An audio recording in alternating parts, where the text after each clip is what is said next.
할렐루야. 예, 오늘 웨스트민스터 소요리 문답 49문에서 52문까지입니다. 예, 오늘 이 계명에 대해서 함께 말씀의 은혜를 나누겠습니다. 예, 우리 한 번 더 앞뒤 좌우로 바라보며 인사하겠습니다. 말씀의 은혜 받읍시다. 함께 인사하겠습니다. 시작. 할렐루야. 유임을 다 받으셨죠? 우리 지난주에는 제1계명에 대해서 함께 말씀을 나누었습니다. 제1계명은 하나님 외에 다른 신을 두지 말라는 겁니다. 다른 신을 두지 말라. 다시 말해 하나님 한 분만을 믿고 섬겨라. 그래서 우리가 정말 하나님 외에 더 우선시 되는 것, 더 사랑하는 것, 나의 삶의 마음의 중심이 되는 것, 그 모든 것이 다 우상임을 분명히 정의하고 있습니다. 그래서 10계명의 첫 계명이 요구하는 것은 하나님 한 분만을 온전히 믿고 사랑하고 섬겨야 되는 것, 하나님이 나의 삶의 중심이 되는 것을 요구하고 있고, 또 그 많은 것은 하나님 외에 그 어떤 것도 우리 마음의 중심이 되거나 또는 그 어떤 것도 하나님보다 더 사랑하거나 더 섬김의 대상이 돼서는 안 된다는 겁니다. 이 사실을 기억하면서 우리의 창조주이시고 구원자이시며 정말 우리의 삶을 통치하시고 다스리시는 삶의 주인 되시는 하나님만을 온전히 믿고 섬기는 저와 여러분들의 삶이 되시기를 간절히 소망합니다. 오늘은 제2계명 두 번째 계명에 대해서 함께 말씀을 나누겠습니다. 49문 두 번째 계명은 무엇인가? 우리 길지만 답을 한번 읽어보겠습니다. 시작. 두 번째 계명은 이것이다. 너를 위하여 새긴 우상을 만들지 말고 또 위로 하늘에 있는 것이나 아래로 땅에 있는 것이나 땅 아래 물속에 있는 것에 아무 형상이든지 만들지 말며 그것들에게 절하지 말며 그것들을 섬기지 말라. 나 여호와 너의 하나님은 질투하는 하나님인즉 나를 미워하는 자의 죄를 갚되 아비로부터 아들에게로 3, 4대까지 이르게 하거니와 나를 사랑하고 내 계명을 지키는 자에게는 1000대까지 은혜를 베푸느니라. 아멘. 두 번째 계명은 우리를 위하여서 어떤 우상도 만들지 말라는 겁니다. 특별히 하나님은 위로 하늘에 있는 것, 아래로 땅에 있는 것, 땅 아래 물속에 있는 것, 그 어떤 형상으로도 만들지 말라. 그래서 실제로 가나안의 7 족속들이나 애굽 같은 경우는 동물과 또는 새와 가축과 짐승들 그리고 바다의 물고기 또는 구름, 하늘, 태양 여러 많은 것들로 그들은 우상을 만들었습니다. 저는 이집트에 가보진 않았지만 옛날에 세계로 여행이라는 그런 프로그램에 보면 이집트나 이런 중동 지역에 관련된 그런 내용들도 볼 수가 있습니다. 특별히 이집트의 피라미드 같은 경우 이제 파라오의 무덤이지 않습니까? 그것을 다 발굴했더니 그 당시에 그들이 믿었던 신들 또는 역사적인 내용들을 그림으로 그려놓고 있는데 거기에 보면은 여러 많은 동물들이 사람들처럼 모습을 띠고 있다든지 또는 커다란 태양이 안에 사람의 얼굴처럼 돼서 바라보는 그런 그림이 있다든지 이런 것들을 볼 수 있는데 그 모든 것들이 다 하나하나의 각각의 신의 형상으로 그들이 새겨놓은 겁니다. 그만큼 이집트 그 당시의 애굽은 우상이 아주 난무하던 그런 곳이었고 가나안의 7 족속들 또한 마찬가지로 온갖 우상을 만들어서 그 우상에 관련된 신전을 세우고 그 우상과 관련된 제사를 드렸던 곳 그것이 바로 가나안이었습니다. 그래서 하나님께서는 가나안에 들어가기 전에 이스라엘 백성들을 이와 같이 말씀하는 겁니다. 그 어떤 것으로도 우상을 만들지 말라. 그렇다면 오늘날에는 이것을 어떻게 우리의 삶에 적용해 볼 수 있겠습니까? 우리가 믿고 의지하는 것, 우리가 사랑하는 것, 다시 말해 하나님보다 더 사랑하고 내 마음의 중심을 잡는 것들 있어서는 안 된다는 겁니다. 만들지 말라는 겁니다. 지금 미국의 유명한 목회자이자 신학자인 팀 켈러 목사님은 내가 만든 신이라는 책에서 우리 마음을 가리켜 우상을 만드는 공장이라고 표현했습니다. 우상을 만드는 공장. 그래서 오늘 이 포스트 모더니즘의 시대를 살아가는 우리에게 있어서 결국 우리가 만드는 우상은 다 내 마음에서 비롯된다는 겁니다. 그렇다면 왜 내 마음에서 비롯되는가? 내가 원하는 바 뜻대로 행하기를 원하는 시대, 그것이 바로 오늘날의 이 시대이기 때문입니다. 그래서 내가 돈을 사랑하면 돈이 우상이 되는 것이요. 내가 가족을 사랑하면 가족이 우상이 될 수도 있는 것이요. 또는 나의 성공이 삶의 목적이면 그 성공이 나의 우상이 될 수가 있는 겁니다. 그래서 내 마음이 우상을 만들어내는 공장이라고 표현을 했습니다. 사랑하는 성도 여러분, 우리 마음에는 내가 원하는 어떤 욕심, 내가 원하는 어떤 뜻, 내가 사랑하는 어떠한 것이 중심으로 자리 잡는 것이 아니라 오직 하나님만이 중심으로 자리 잡음이 마땅한 줄 믿습니다.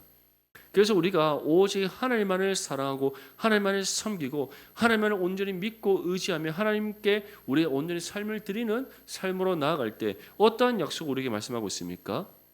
하나님의 은혜가 천대까지 이른다.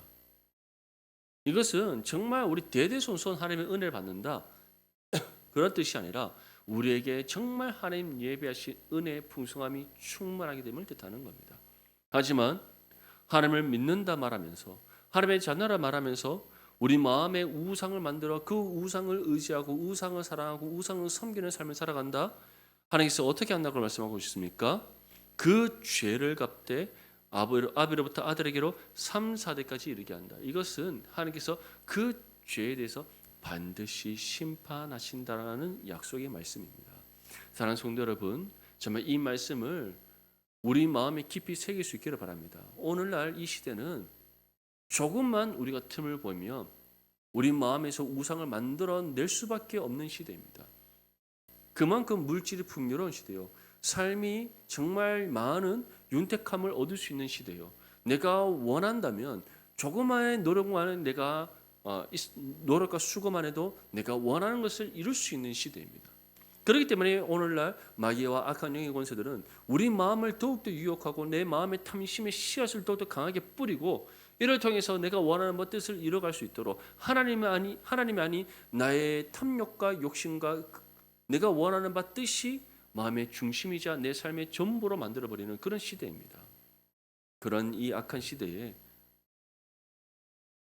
정말 우리의 육체의 탐욕의 마음이 빼앗기지 않고 하나님이 나의 삶의 중심에 온전히 자리 잡아서 주님 원하시는 바 그 뜻에 합당하게 하나님을 믿고 섬기는 삶으로 나아갈 수 있기를 축복합니다.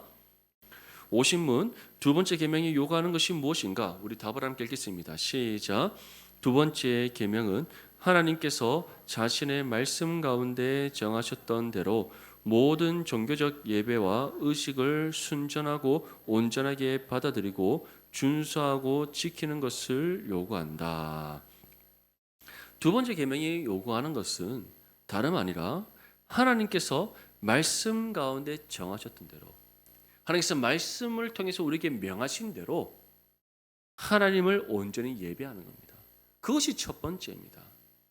우리 마음의 중심에 하나님이 온전히 자리 잡고 하나님을 온전히 사랑하고 믿고 섬기는 삶을 살아가는 사람은 가장 첫 번째로 무엇에 온전히 헌신한다? 하나님을 예배하며 헌신하는 겁니다. 그런 의미에서 우리 앞뒤 좌우로 바라보며 한번 칭찬합시다. 참 잘하셨습니다. 시작. 참 잘하셨습니다. 예. 얼마나 날씨도 좋고 맞죠? 기분을 내려고 하면 얼마나 기분을 낼 수 있는 그런 좋은 지금 시간입니까? 이런 좋은 날 우리 육신의 기분을 내기 위해서 다른 곳에 가지 않고 예배 자리에 나오신 여러분을 축복합니다. 할렐루야. 네, 하나님이 가장 기뻐하시는 것이 무엇이다? 하나님을 예배하는 겁니다. 마태복음 28장 20절 말씀. 내가 너희에게 분부한 모든 것을 가르쳐 지키게 하라. 볼지어다 내가 세상 끝날까지 너희와 항상 함께 있으리라 하시니라. 주님께서 우리에게 주신 말씀인데 주님께서 우리에게 모든 것을 가르쳐 지키게 하라 할 때 그 첫 번째가 무엇이다? 하나님을 예배하는 겁니다. 하나님을 예배하는 것. 성경 66권 전체에서 하나님께서 우리에게 가장 중요하게 여기시는 것이 무엇이었다? 하나님을 예배하는 것이었습니다. 이스라엘 백성들에게 율법을 주셨을 때 그들에게 명하라 하신 것들 중에 대부분이 다 무엇입니까? 하나님께 드리는 제사였습니다. 아침과 저녁으로 번제를 드리라 말씀하셨고 절기를 따라서 하나님께서 속죄제, 속건제, 화목제 이런 모든 제사를 어떻게 드릴 것이 세세하게 말씀하셨습니다. 결국 율법의 613개의 계명 중에서 거의 7, 80%가 다 하나님을 예배할 때 어떻게 해야 되는가에 대한 계명이었습니다. 그만큼 하나님께서는 우리를 통해 예배 받으시기를 기뻐하시는 분이십니다. 이 믿음 가운데 정말 하나님을 예배하는 일에 헌신하는 저와 여러분 되시길 간절히 소망합니다. 그럼 위해서 우리 한 번 더 인사할까요? 아침 예배에 꼭 참석합시다. 함께 인사하겠습니다. 시작. 아침 예배에 꼭 참석합시다. 예. 우리 아침을 깨워 하루의 시작을 예배로 시작한다. 얼마나 감사한 일입니까? 얼마나 기쁜 일입니까? 그렇지 않습니까? 그래서 우리가 늘 아침을 깨워 하나님을 예배하는 일에 힘쓰는 저와 여러분들 되시기를 소망합니다. 그러니까 두 번째가 무엇이다? 순전하고 온전하게 받아들이고 준수하고 지키는 것. 다시 말해 하나님의 말씀을 온전히 받아들여라. 거르지 말고 내 귀에 듣기 좋은 것, 내 마음에 받아들이기 합당하다 생각되는 것, 그런 것만 선별적으로 받아들이는 것이 아니라 하나님의 말씀이면 아멘으로 화답하며 받아들이라는 겁니다. 그리고 그 말씀을 어떻게 하라? 준수하고 지켜라. 준수하고 지켜라. 오늘 오전 우리 주일 일부 예배 때도 예수님께서 무엇을 말씀하셨습니까? 계명을 받는 사람. 그것은 곧 하나님의 말씀을 듣고 받아 행하는 삶입니다. 그리고 우리에게 멍에를 매게 하셨는데 그 멍에를 우리가 감당함에 있어서 첫 번째가 무엇이다? 하나님 말씀의 가르침을 지켜 행하는 것이었습니다. 그리고 좀 전에 읽었던 마태복음 28장 20절 말씀에도 내가 너에게 분부한 모든 것을 다 가르쳐 지키게 하라 말씀하셨습니다. 신명기 12장 32절 우리 함께 읽겠습니다. 시작. 내가 너희에게 명령하는 이 모든 말을 너희는 지켜 행하고 그것에 가감하지 말지니라. 예. 더하거나 빼지 말고 하나님께서 말씀하신 대로 온전히 지켜 행하라. 이것이 무엇이다? 두 번째 계명. 그 어떤 우상을 만드지 말라는 하나님의 명령이 우리에게 요구하는 바라는 겁니다. 정말 이 두 가지 믿음으로 힘써 지킬 수 있게 하는 소망합니다. 하나님을 온전히 예배하시고 하나님의 말씀을 그 어떤 것 가감하지 아니하고 온전히 지켜 행함으로써 하나님의 뜻에 합당한 믿음의 삶으로 살아갈 수 있기를 소망합니다. 참 우리는 너무나 연약하고 또 우리 안에는 여전히 갖고 있는 죄악된 본성이기 때문에 하나님을 온전히 예배해야 한다 말하지만 그것을 알고 있음에도 불구하고 그렇지 않을 때가 있다는 겁니다. 예배 자리에 앉아 있으나 딴 생각할 때가 있고 예배 자리에 앉아 있으나 예배 집중하지 못할 때도 있고 예배 자리에 앉아 있으나 이것이 습관처럼 그냥 예배 시간에 와서 앉아 있는 것이 될 때도 있다는 겁니다. 그럴 때마다 우리 안에 계신 성령을 의지하여 기도할 수 있기를 바랍니다. 하나님, 온전하게 드리는 예배가 될 수 있도록 정말 하나님께 드려지는 영광의 예배가 될 수 있도록 정말 신령과 진리로 예배하는 삶이 될 수 있도록 기도하시기 바랍니다. 기도할 때 성령께서 우리의 생각과 마음을 지키시고 정말 하나님 앞에 순전하고 온전히 드리시는 예배가 될 수 있도록 우리의 삶을 이끌어 주실 줄 믿습니다. 그리고 말씀을 삶으로 살아내기 위하여 헌신할 때에 정말 끊임없이 우리에게 계신 성령께 능력과 도움의 은혜를 간구할 수 있기를 바랍니다. 우리의 힘으로 감당할 수 없습니다. 우리에게는 그럴 만한 능력이 없습니다. 아무리 내가 복음을 삶으로 살아내고 복음과 삶의 일치를 이루기 위해 수고하고 헌신한다 할지라도 돌아서면은 그것을 잊어버리거나 아니면 적당히 세상과 타협하며 살아가는 것이 우리입니다. 그만큼 연약합니다. 조그마한 바람에도 흔들려 버리는 것이 우리입니다. 성령의 능력과 도움이 없이는 성령께서 우리를 지켜주시지 않고서는 도저히 감당할 수 없는 일입니다. 그럼에도 불구하고 주님께서 이 명령을 하신 이유가 무엇입니까? 성령이 너희와 함께 하시기 때문이다. 그리고 그 성령께서 너희를 지키시기 때문이다. 너희에게 능력 주시기 때문이다. 도움을 주시기 때문이다. 그래서 예수님께서는 제자들에게 성령이 너희 가운데 임하시며 권세와 능력이 주어진다고 말씀하셨던 겁니다. 그 성령을 의지하십시오. 그 성령께 능력과 도움의 은혜를 간구하십시오. 하나님, 내가 말씀을 삶으로 온전히 살아낼 수 있도록 말씀과 삶의 일치가 이루어질 수 있도록 그 말씀의 뜻이 나를 통해 이 땅 데 이루어질 수 있도록 기도하십시오. 기도할 때 성령께서 우리를 도우시고 필요한 능력 주셔서 우리가 정말 말씀을 삶으로 온전히 살아내어 이 십계명의 두 번째 계명이 우리에게 요구하는 모든 것들을 온전히 감당하는 거룩한 믿음의 삶이 되게 하실 줄 믿습니다. 우리 51문 두 번째 계명에서 금하는 것이 무엇인가? 우리 답을 함께 읽겠습니다. 시작. 두 번째 계명은 형상을 만들거나 혹은 말씀이 지시하지 않는 어떤 다른 방식으로 하나님을 예배하는 것을 금한다. 두 번째 계명이 금하는 것은 형상을 만드는 겁니다. 로마 가톨릭에는 참 다양한 형상이 있습니다. 로마 가톨릭의 성화, 성물이라고 하죠. 그런 것들이 많은 이유는 역사적인 배경이 있습니다. 어거스틴이라는 아주 유명한 초대교회 지도자가 있습니다. 초대교회에서는 그 목회자 또는 지도자를 교부라고 불렀습니다. 교회의 어른이라는 뜻으로 교부입니다. 그런데 그 교부, 초대교회의 마지막 교부이자 가장 위대한 교부입니다.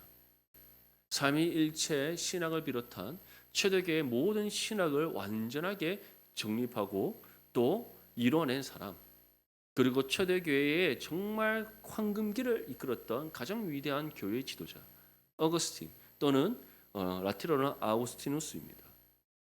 근데 그 어거스틴이 죽고 난 후에 이제 초대교회 시대가 끝이 나고 중세교회 시대가 시작되는데 그 시작이 그레고리우스 1세입니다.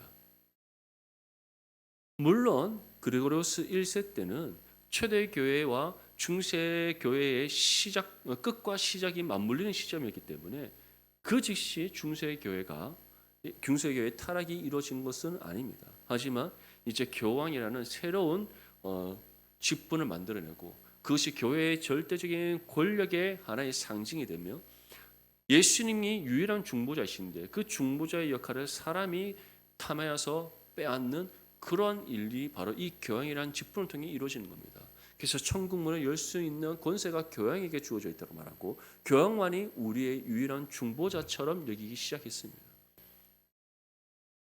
그런데 이러한 것들을 계속해서 유지하기 위해서는 성도들이 절대로 가지지 않아야 될 것이 있는 겁니다.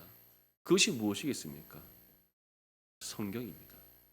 성경이 성도들의 손에 있으면 그들이 날마다 읽고 묵상하고 그 말씀을 삶으로 살아내고 은혜 가운데 거하면 이러한 잘못되고 거짓된 교리에 빠지겠습니까? 결코 빠지지 않는 겁니다. 그래서 그들의 눈과 귀를 닫도록 하기 위해 성경을 성직자들의 고유물로 삼도록 만들어 버렸습니다. 나중에는 이제 시대가 변하면서 라틴어는 더 이상 사용하지 않는 언어, 사어가 되었고 라틴어를 알지 못하면 더 이상 성경을 읽을 수 없는 시대가 되었습니다. 시대가 변하고 여러 많은 민족의 언어가 사용되면서 이 성경이 다른 나라의 언어들로 번역이 되고 그들이 이 성경을 읽을 수 있도록 해야 되는데 여전히 성직자들의 고유물로 되어 있기 때문에 성직자들만이 읽고 해석할 수 있는 언어로 기록되어져야 되는 겁니다. 그래서 그들은 끝까지 라틴어 성경만을 고집했고 그래서 오직 성직자들, 사제들이나 주교나 교황 같은 성직자들만이 성경 읽고 해석할 수 있도록 해버린 겁니다. 나중에는 어떻게 되겠습니까? 성직자들 중에서 학식이 높고 또는 아주 대표되는 그런 주교의 역할을 감당하는 사람들이 아니면 라틴어를 읽을 수 있으나 해석하기 어려운 시대가 도래하게 되었던 겁니다. 그러다 보니 성경의 내용은 성도들에게 알려줘야 되고 근데 그것을 있는 그대로 알리기보다는 로마 가톨릭이 만든 교리에 따라서 성경을 알려줘야 되는 겁니다. 그렇지 않으면은 그 로마 가톨릭 신자들이 그 로마 가톨릭 교리를 따르겠습니까? 그렇지 않을 것이지 않습니까? 그래서 그들이 로마 가톨릭의 교리에 따라서 성경의 내용을 재해석하여 그림으로 설명하기 위해 성화를 만들고 눈으로 보이는 형상을 만질 수 있도록 그들이 성물이라는 이름으로 그 모든 것들을 만들기 시작했던 겁니다. 결국 계시가 성도들에게 전달되지 않고 계시가 더 이상 우리에게 주어지지 않는 그 시대에 교회는 가장 깊은 영적 암흑에 빠졌다는 사실을 역사적인 증언을 통해서 우리에게 보여주고 있는 겁니다. 그런데 이것이 무엇을 금하는 것이었습니까? 두 번째 계명. 그 어떤 것으로도 형상을 만들지 말라.